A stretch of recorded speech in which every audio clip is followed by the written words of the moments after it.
Hello students, चलिए आज इस वीडियो में हम बात करते हैं एक्सरसाइज 5.1 के क्वेश्चन नंबर 4 की। क्वेश्चन नंबर 4 हमारा है, if A point C lies between 2 points A and B such that A C equal to B C, then prove that A C equal to half A B. Explain by drawing the figure के द्वारा इसे हम explain करेंगे। अब जैसा कि हम 2 point लेते हैं, एक पॉइंट ए और अब ए बी पॉइंट को हम यहाँ पे मिलाएंगे। यहाँ पे हमने लिया पॉइंट सी, ये है हमारा ए पॉइंट, ये है हमारा बी पॉइंट और ये है हमारा सी पॉइंट। अब हमें प्रूव करना है कि ए सी जो है ये ए बी का हाफ है। तो पहले जो हमें दिया हुआ है उसे लिखेंगे कि A C equal to B सी, ये हमें क्या है, गिवन।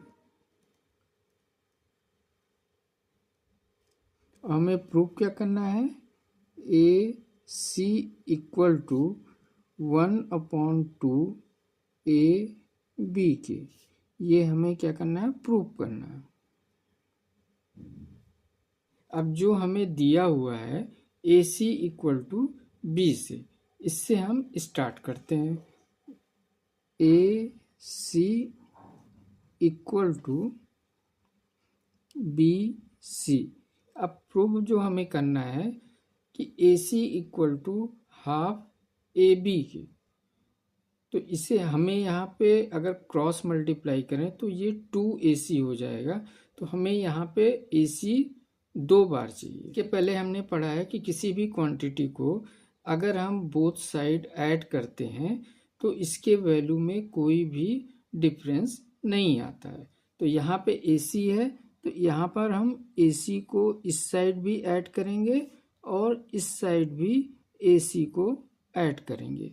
अब AC प्लस AC ये मिलके हो गया 2AC इक्वल टू, अब यहाँ हम फिगर में देखेंगे BC हमारा ये लाइन है और AC हमारा ये लाइन है।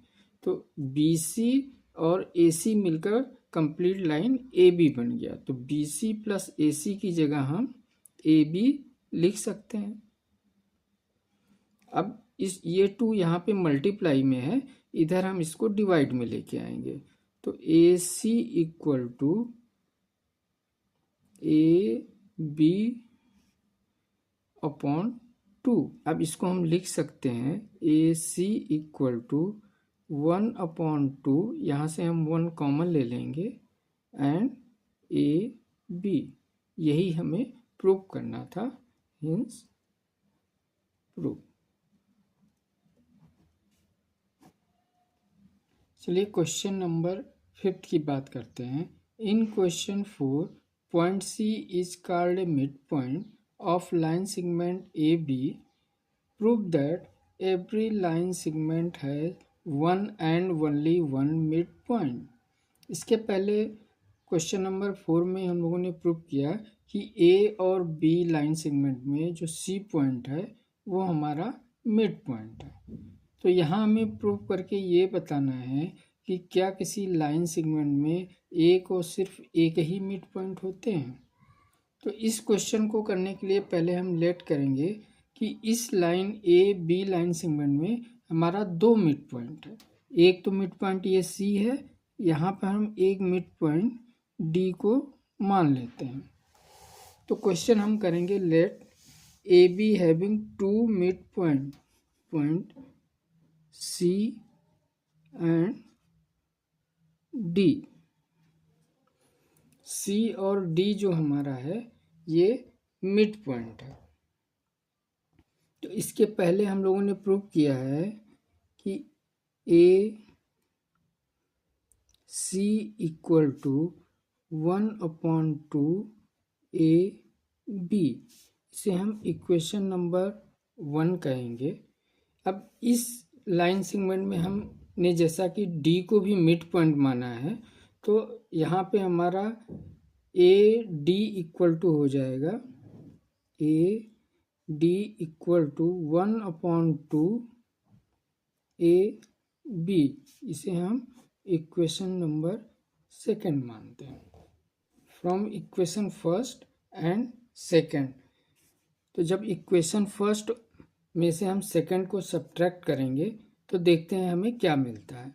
Equation first A C equal to 1/2 A B, और इसमें से हम सब्ट्रैक्ट करेंगे equation number second A D equal to 1/2 A B.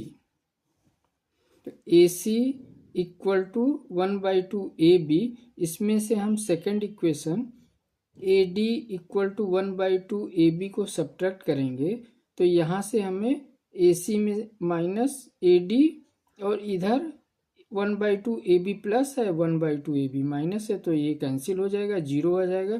तो A C minus A D equal to 0। तो हम कह सकते हैं A C equal to A D. तो यहाँ पे जैसा कि हमने सी पॉइंट और डी पॉइंट अलग अलग माना है, लेकिन इस क्वेश्चन को जब हमने सॉल्व किया तो हमें सी और डी पॉइंट एक ही पर लाई मिले, यानी सी और डी पॉइंट अलग अलग नहीं है, एक ही पॉइंट है। तो हम कह सकते हैं इसलिए C and D coincide, hence every line segment has only one midpoint। तो हम कह सकते हैं कि किसी भी लाइन सेगमेंट का एक ही मिड पॉइंट होता है। प्यारे स्टूडेंट्स, अगर आपको वीडियो अच्छी लगी हो, इससे आपको कुछ सीखने को मिला हो, तो आप इस मनन कोचिंग चैनल को शेयर करके, सब्सक्राइब करके अपना सपोर्ट जरूर दीजिएगा। Thank you.